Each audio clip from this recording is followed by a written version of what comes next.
a queda de Samaria e a ascensão de Judá. A influência do Império Neo-Assírio aumentou sem interrupção a partir do século IX e no reinado de Tiglat-Pileser III, 745 a 727, todos os reinos do Levante encontravam-se de fato sob a dominação dos assírios. O reino de Israel, com uma economia e uma estrutura política mais desenvolvidas do que as de Judá, era de correspondente maior interesse para os assírios, e foi rapidamente forçado a tornar-se um estado vassalo, embora tenha tentado várias vezes escapar dessa condição. Após uma campanha militar de Tiglat-Pileser III em 738, os reis Menahem de Samaria e Recim de Damasco aparecem nas listas assírias como tributários do rei assírio. O fim do reino de Israel. Há numerosos vestígios na Bíblia da tentativa de formar uma coalizão anti-assíria liderada pelo reino arameu de Damasco. Israel juntou-se a essa coalizão. Como resultado de um golpe de Estado em Samaria, apoiado por Damasco, um certo Peca assumiu o trono e aderiu à aliança, a qual os edomitas e, possivelmente, também os filisteus também se uniram.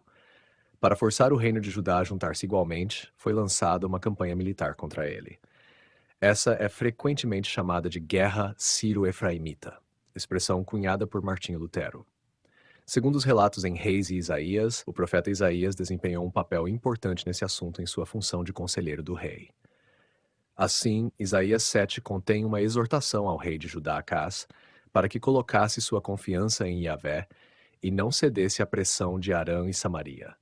Não te perturbes, porque Arã decidiu ferir-te, porque Efraim e os filhos de Remalias dizem: levantemo-nos contra Judá, semeemos pânico ali, façamos nosso caminho à força e proclamemos o filho de Tabeal rei. Isto é o que disse o Senhor. Isso não acontecerá, isso não se cumprirá. Com certeza Damasco é a cabeça de Aram e Rezim, a cabeça de Damasco. Mas dentro de 65 anos Efraim será quebrado como povo. Samaria é a cabeça de Efraim e o filho de Remalias a cabeça de Samaria. Se não tiver desconfiança, não sobrevivereis. O oráculo original, provavelmente pronunciado no contexto do ataque da aliança anti-assíria contra o reino de Judá, exorta o rei a manter distância dessa coalizão. A passagem em itálico foi certamente acrescentada após o desaparecimento do reino de Israel. 2:16 refere-se à mesma situação. O rei Acás pagou voluntariamente o tributo a Tiglat-Pileser III e tornou-se seu vassalo, como também é indicado pela lista assíria de 729, que mostra o rei de Judá como tributário do rei assírio. Assim, Judá aliou-se à Assíria, o que lhe permitiu manter uma espécie de pseudo-autonomia e evitou que fosse simplesmente absorvido no sistema de províncias assírias. Não foi o caso do reino de Israel, porém. Em 733, os assírios tomaram o reino de Damasco, capturando e empalando o rei e seus dignitários. Quanto a Israel, seu território foi reduzido, 2 Reis 15, versículo 29, e as áreas anexadas foram integradas ao sistema de províncias assírias. Nessa situação difícil, o rei Peca foi assassinado e substituído por um usurpador chamado Oséias, que também teve de pagar pesado tributo ao Império Assírio. Uma fonte assíria descreve o golpe nos seguintes termos: Peca, seu rei, eles matarão, e eu instalei Oséias como rei sobre eles. 10 talentos de ouro, 100 talentos de prata eu recebi. A morte de Tiglat-Pileser III, em 727, deu origem a lutas internas na corte, e os assírios foram compelidos, por um curto período, a reduzir sua pressão sobre a periferia ocidental do império. O rei de Israel, Oséias, parece ter conseguido suspender seu tributo. O relato em 2 Reis 17 afirma que ele tentou buscar apoio de um certo Só, rei do Egito. A ideia de procurar ajuda no Egito parece plausível, já que tais tentativas são condenadas no livro atribuído ao profeta Oséias, que não deve ser confundido com o rei de mesmo nome. Essa política provocou uma intervenção assíria. O cerco da cidade de Samaria começou em 724 e durou cerca de 3 anos, até a queda da cidade em 722. A cidade provavelmente caiu enquanto Salmanasar V ainda era rei, mas seu sucessor Sargão então implementou a nova estrutura administrativa que incorporou o restante do antigo reino de Israel diretamente à Assíria.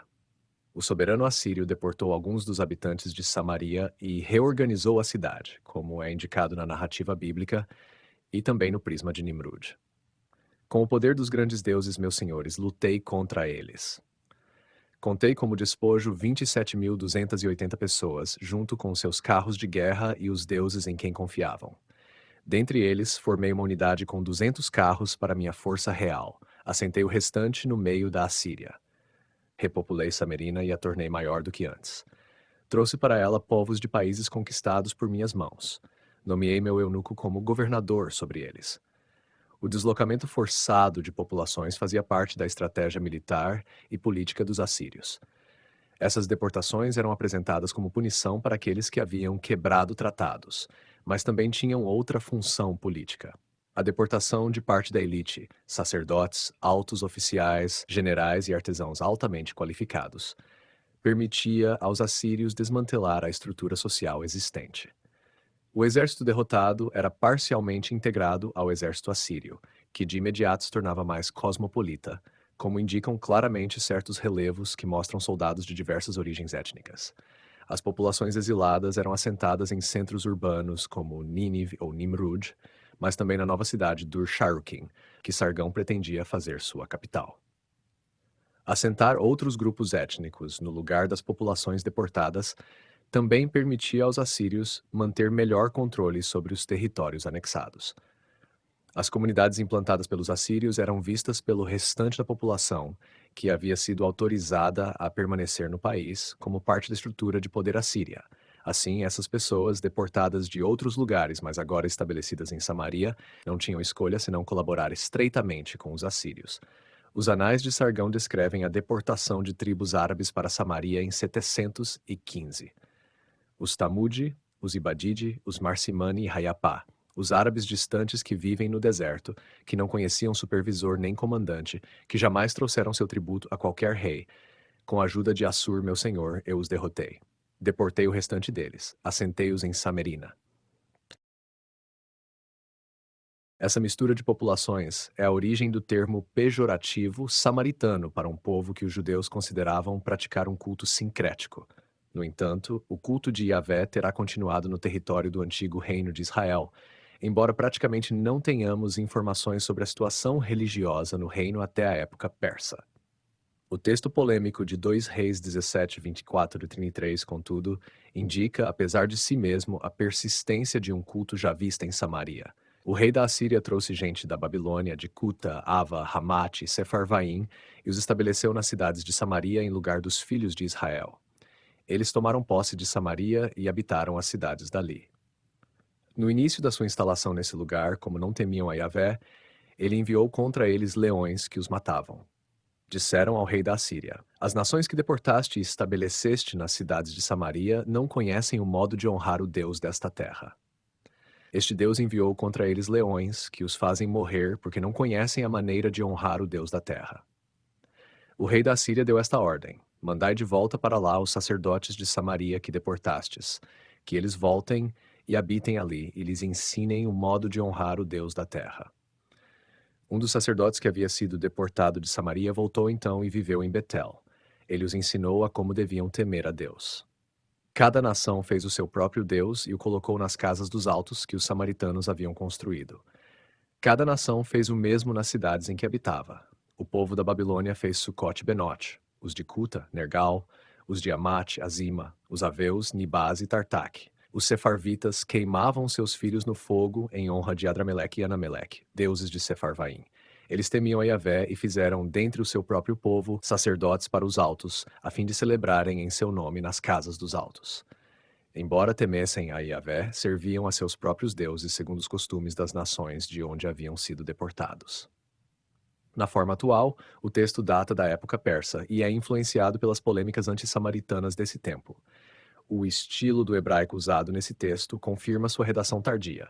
Por exemplo, o verbo ser, usado com particípio para substituir a forma narrativa usual, é típico do hebraico pós-bíblico e revela a influência aramaica. No entanto, o texto pode conservar algumas memórias históricas da situação em Samaria após sua incorporação ao Império Assírio. O texto nos informa que o rei da Síria tentou repovoar Samaria com grupos vindos da Babilônia e também talvez da Síria, e uma fonte assíria menciona que tribos árabes também foram assentadas em Samaria. O nome Hamat pode designar uma cidade no Orontes, mas se for esse o caso, não ficava realmente muito longe de Samaria. Ou pode se referir a Amate, no sul da Mesopotâmia. Sepharvaim é o Sipar, ou Sipirani, uma cidade não muito distante de Nippur. Essa cidade é mencionada nos documentos de Murasho, que também contém referências a pessoas com nomes judeus na Babilônia durante a época persa. Parece que alguns dos deportados assentados em Samaria vinham do sul da Mesopotâmia. 2 Reis 17 combina essa enumeração das populações deportadas com umas anedotas históricas e contém uma passagem que mostra que o culto javista continuou a ser praticado no país. Yahvé enviou uma invasão de leões como castigo pelo abandono do seu culto. Como resposta, o rei da Assíria enviou de volta um sacerdote israelita para ser responsável pelo culto de Yahvé em Betel. Embora o autor desse texto mal consiga esconder sua atitude negativa diante do santuário em Betel, é provável que esse santuário continuasse a desempenhar papel importante mesmo depois de 722. Sua história é narrada em 2 Reis 17, com um toque de ironia. Os altos oficiais do rei da Síria falam a ele das nações que deportaste. E o rei lhes responde dizendo que procurem um sacerdote dentre aqueles que vós deportastes, como se não quisesse assumir responsabilidade pelas deportações. O autor desse episódio claramente pretende destacar o poder de Yahvé, que vela pela continuidade de seu próprio culto. Alguns pensaram que a invasão de leões foi um evento histórico real, argumentando que a despovoação de uma área poderia, de fato, permitir a proliferação de leões. No entanto, esse motivo pode muito bem, e ainda mais facilmente, ser explicado como uma invenção literária do autor. Pode também ser uma reelaboração literária de um dos termos de um tratado concluído entre o rei assírio Jadon e um certo Baal, rei de Tiro, que especificava que uma das punições em caso de descumprimento seria uma invasão de leões, que Betel e Anat Betel te entreguem às garras de um leão devorador de homens. Betel aparece nesse texto como uma divindade, uma espécie de materialização de um Betil. Esse tratado é provavelmente a mais antiga atestação dessa divindade, que era cultuada na Fenícia, entre os arameus e também por diversas comunidades arameias e judaicas no Egito.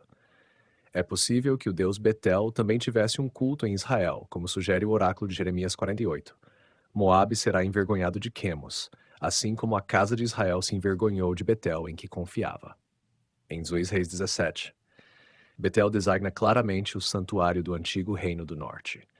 O autor dessa passagem admite que o culto de Yahvé continua em Samaria, apesar da importação de outras divindades, algumas das quais difíceis de identificar. Infelizmente, temos muito pouca informação, e o que temos provém de fontes que frequentemente têm viés polêmico.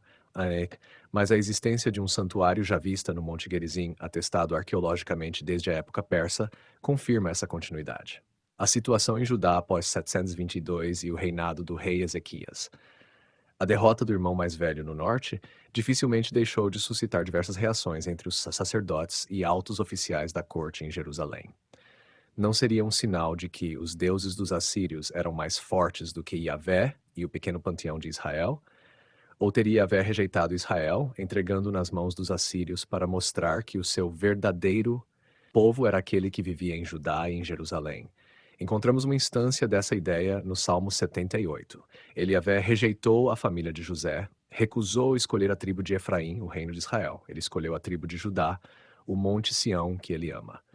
Desse modo, o sentimento de ser o verdadeiro povo de Yahvé, o verdadeiro Israel, criou raízes em Judá, na corte de Jerusalém. É possível que tenha sido, a partir desse período, que Judá começou a reivindicar o nome Israel, e assim também a herança do antigo reino do norte.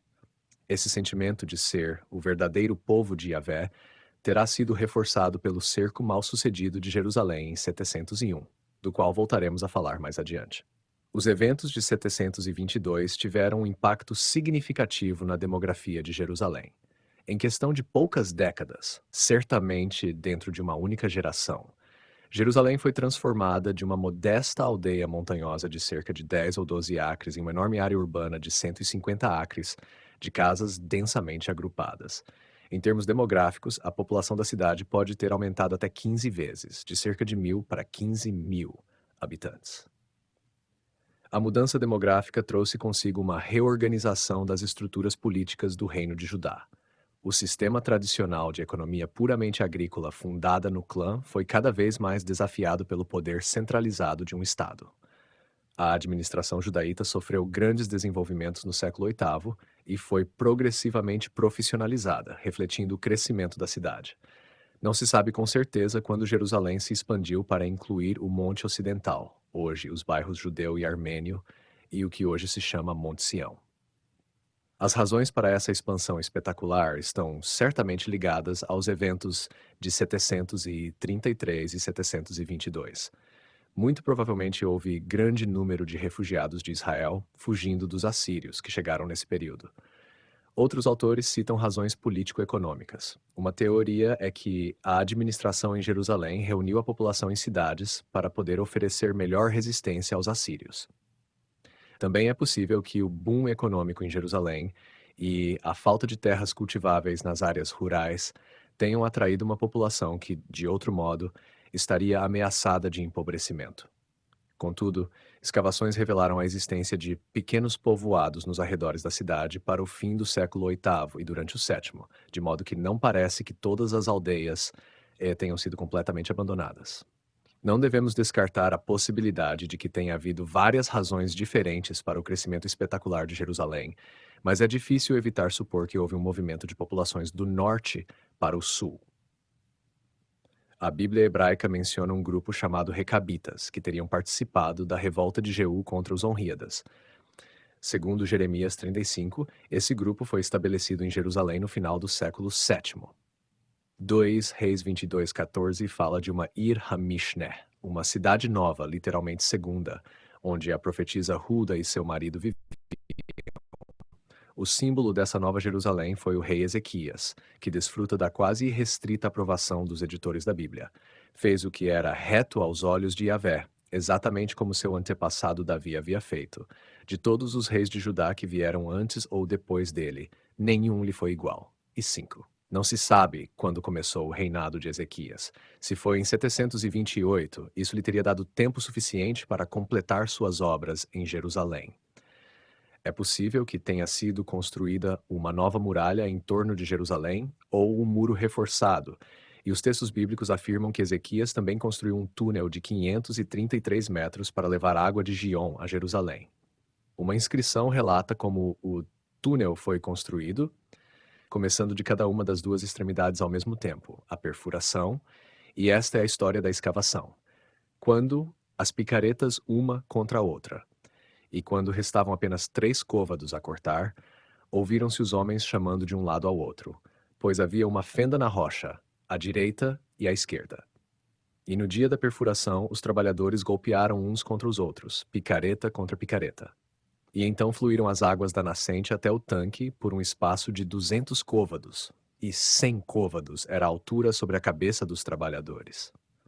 Esse túnel foi escavado por razões de defesa, ou simplesmente porque a cidade, cuja população agora ultrapassava 15 mil habitantes, precisava de uma nova fonte de água.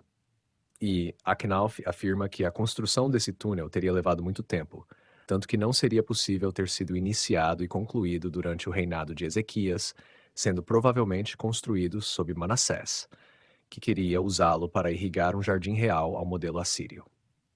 É muito provável que a maioria das obras públicas atribuídas pelos autores bíblicos ao rei Ezequias tenha sido, na realidade, realizada sob Manassés. Como os editores dos livros de reis detestavam profundamente Manassés, faz todo sentido que tenham atribuído essas realizações a seu sucessor. Essa tese ganha maior plausibilidade se Ezequias de fato só começou a reinar em 715. A inscrição desse túnel é a primeira inscrição monumental conhecida em Jerusalém. Também desse período é o fragmento de uma inscrição em uma grande pedra, destinada à exposição pública, na qual ainda se podem decifrar palavras como be'er e cumular, riqueza. Além disso, uma importante inscrição no umbral de um túmulo, na entrada da aldeia de Siloé, menciona um mestre do palácio, que possui um nome já vista. Há um aumento no número de inscrições para o fim do século VIII, o que é mais uma evidência da crescente importância de Jerusalém nesse tempo.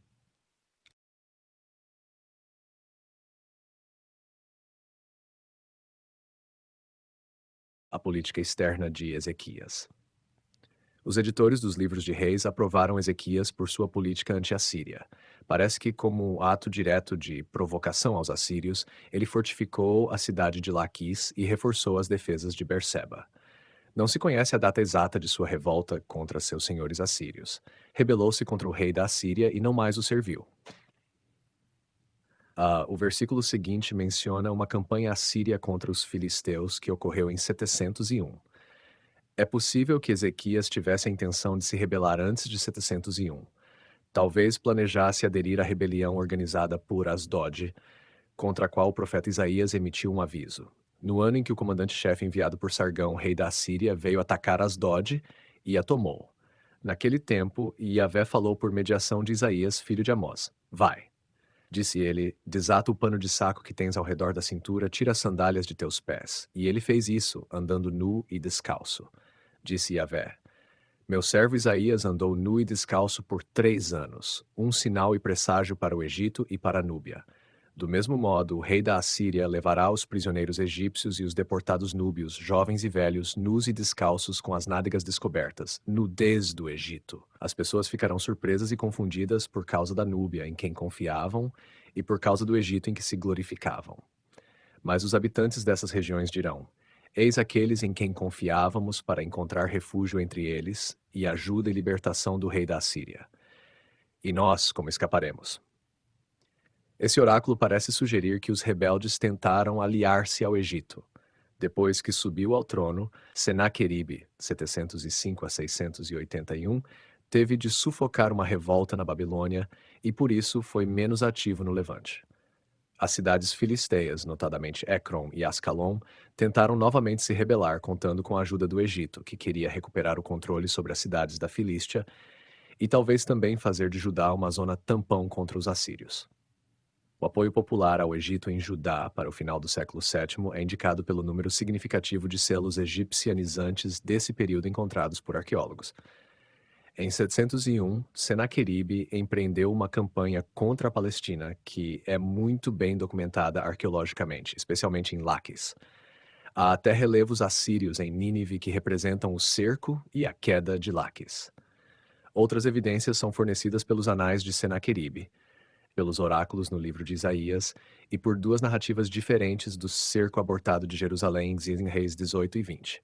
Textos assírios afirmam que o povo de Ecrom depôs o rei Padi, leal vassalo da Assíria, do trono e o entregou a Ezequias. Isso mostra que o rei judaíta desempenhou um papel importante nessa revolta, na qual o Egito também estava firmemente engajado. Senaqueribe interveio contra Ecrom e recolocou Padi no trono. Os altos oficiais, os nobres e o povo de Ecrom que haviam acorrentado Padi, seu rei, que era leal ao tratado e ao juramento com a Síria por amizade, e o haviam entregue a Ezequias o judaíta. Combati-os e lhes infligi pesada derrota. Fiz com que Padi, seu rei, saísse de Jerusalém. Quanto a Ezequias o judaíta, que não se submeteu ao meu jugo, cerquei 46 de suas cidades fortes. A ele mesmo enclausurei em Jerusalém, sua cidade real, como um pássaro em uma gaiola. As suas cidades que eu havia pilhado, separei do seu território. Reduzi seu país. Essa inscrição admite que Jerusalém não foi conquistada, algo que a narrativa bíblica explica como resultado da intervenção milagrosa de Yahvé. Por outro lado, numerosas cidades foram tomadas, notadamente Laques. Os anais e o texto bíblico concordam em afirmar que Ezequias teve de pagar pesado tributo, segundo a Bíblia, exigiu a destruição de certas portas do Templo de Jerusalém, no 14º ano do reinado de Ezequias. Senaqueribe, rei da Assíria, atacou todas as cidades fortificadas de Judá e as tomou. Ezequias, rei de Judá, enviou um mensageiro para dizer ao rei da Assíria em Laquis: Pequei, afasta-te de mim, tudo o que impuseres sobre mim eu suportarei. O rei da Assíria impôs a Ezequias um tributo de 9 toneladas de prata e 900 quilos de ouro. Ezequias deu toda a prata que estava na casa de Yahvé e nos tesouros do palácio real. Foi nessa época que Ezequias retirou os revestimentos de ouro que cobriam as portas e os umbrais do templo de Yahvé para dá-los ao rei da Assíria. 2 Reis 18. Embora o tamanho do reino de Judá tenha sido em certa medida reduzido e pareça ter havido uma deportação de população nada desprezível, o autor bíblico considera os eventos de 701 como um sinal da onipotência de Yahvé. Quase nada se sabe sobre os deportados de 701. Os números assírios, 200.150 deportados, são altos demais. Ao contrário do que fizeram com os babilônios, os assírios não assentaram os deportados juntos, mas os dispersaram. Alguns foram alistados no exército que os integrou e assimilou ao Império Assírio. Embora os eventos de 701 tenham constituído uma derrota inconfundível para Judá, o fato de Jerusalém ter permanecido intocada deve ter reforçado a consoladora convicção entre os líderes religiosos e políticos da capital de que Yahvé havia protegido seu Monte Sião. A narrativa bíblica afirma que, durante o cerco de Jerusalém, um alto oficial assírio fez um discurso de propaganda diante das portas da cidade. Isso foi provavelmente uma prática genuinamente assíria, como se documenta em um relevo que mostra uma pessoa em um carro, segurando um rolo que conteria o discurso a ser lido aos habitantes da cidade. O mensageiro levantou-se e gritou em alta voz na língua judaíta. Falou assim: "Ouvi as palavras do grande rei, o rei da Assíria. Assim diz o rei: Não deixe que Ezequias se aproveite de vós, pois ele não pode livrar-vos da minha mão. Não deixe que Ezequias vos convença a depositar vossa confiança em Yahvé, dizendo: Certamente Yahvé nos livrará, esta cidade não será entregue nas mãos do rei da Assíria. Não escuteis Ezequias, pois assim fala o rei da Síria: Uni-vos a mim em amizade, entregai-vos a mim, e cada um de vós comerá o fruto de sua própria videira e de sua figueira, e beberá água de sua cisterna, enquanto aguardais que eu venha para vos levar a uma terra como a vossa, terra de trigo e vinho novo, terra de pão e vinhas, terra de óleo fresco e mel, e assim vivereis e não morrereis. Não escuteis Ezequias, pois ele vos engana ao dizer: Yahvé nos livrará. Foram os deuses das nações capazes de livrar suas próprias terras da mão do rei da Síria? Onde estão os deuses de Amate e de Arpade? Onde estão os deuses de Sefarvaim, de Ena, de Ivá? Livraram eles Samaria da minha mão. A lógica desse discurso sugere que, se os assírios abandonassem o cerco de Jerusalém, isso seria prova de que Yahvé era mais poderoso do que eles e seus deuses. É difícil saber por que o cerco de Jerusalém não foi levado até o fim.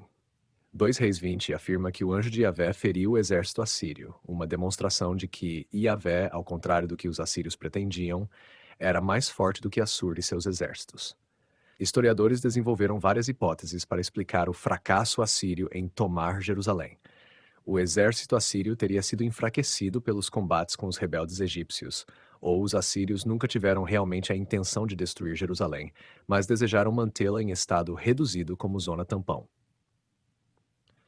Segundo outra versão da narrativa bíblica, Senaqueribe retirou-se por causa de uma conspiração tramada contra ele na Assíria. 2 Reis 7.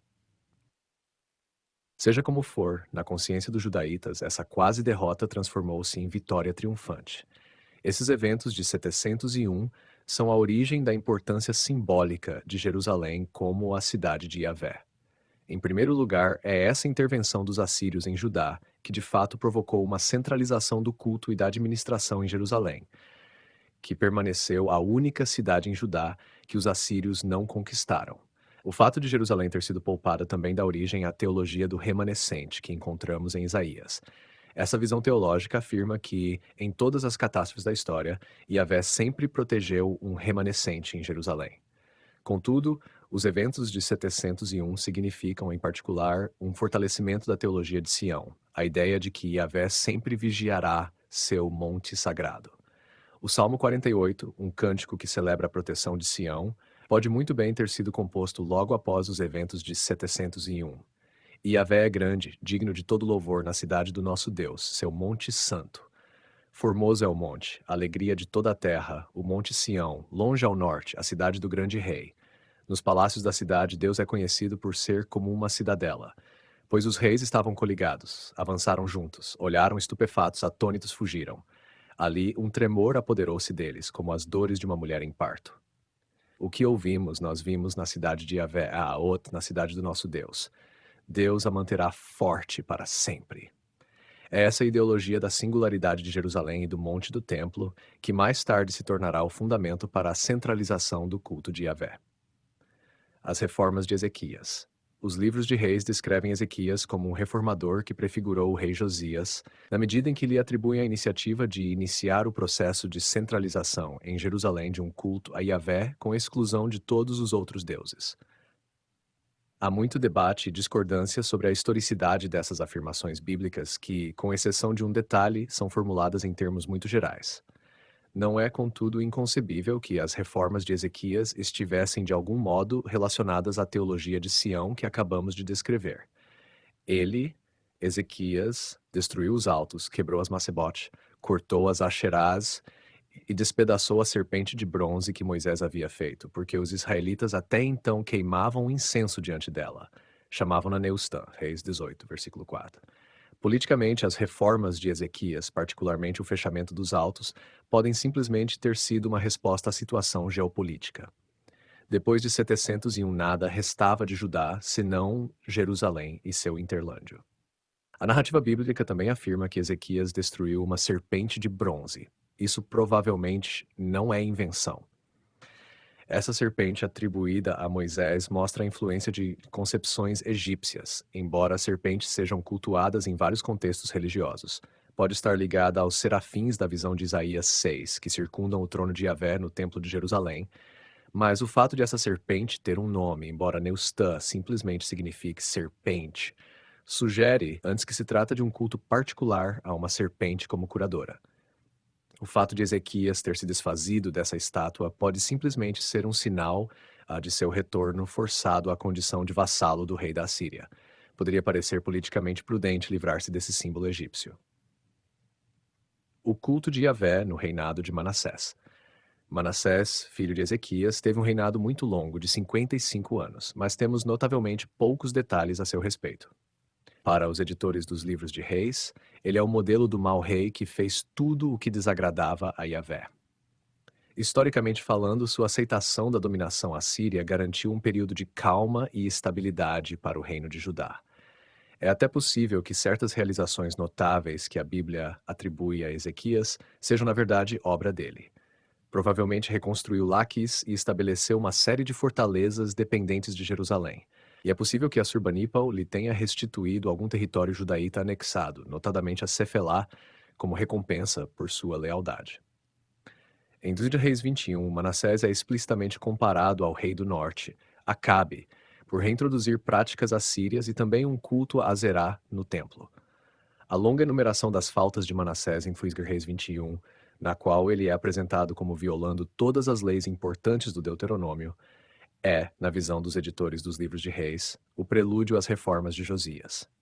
Fica claro que os editores dos livros de Reis desejam fazer de Manassés um rei que, em contraste com Josias, não observou um único dos mandamentos do Deuteronômio. É difícil dizer o que realmente aconteceu historicamente. Dado que Manassés foi um vassalo leal, é possível que ele tenha aumentado a presença de símbolos de culto com conotações assírias. O exército dos céus, mencionado em Reis 21, versículo 15, pode incluir o culto ao sol, à lua e às estrelas. O deus Sol era muito popular em Arã, a capital ocidental do império no século VII, e encontram-se seus símbolos em número significativo de selos datados dessa época por todo o Levante, inclusive em Judá. Assim, também é possível que tais cultos astrais tenham sido promovidos sob Manassés, e que em Judá, isto é, em Jerusalém, um deus lunar tenha passado a ser identificado com Yahvé. Em geral, os símbolos de culto no século VII são de inspiração assíria, assim como eram de inspiração egípcia no século VIII. Temos pouca informação sobre Amon, sucessor de Manassés. Seu nome talvez seja egípcio, o que significa que o Egito provavelmente retomou o controle do Levante durante seu breve reinado, que terminou com um golpe. Em decorrência desse golpe, o jovem Josias subiu ao trono, graças ao apoio do Amha-Ares, uma coalizão de grandes proprietários de terra e outras figuras influentes. É provavelmente durante seu reinado que Yahvé se tornou definitivamente o único Deus.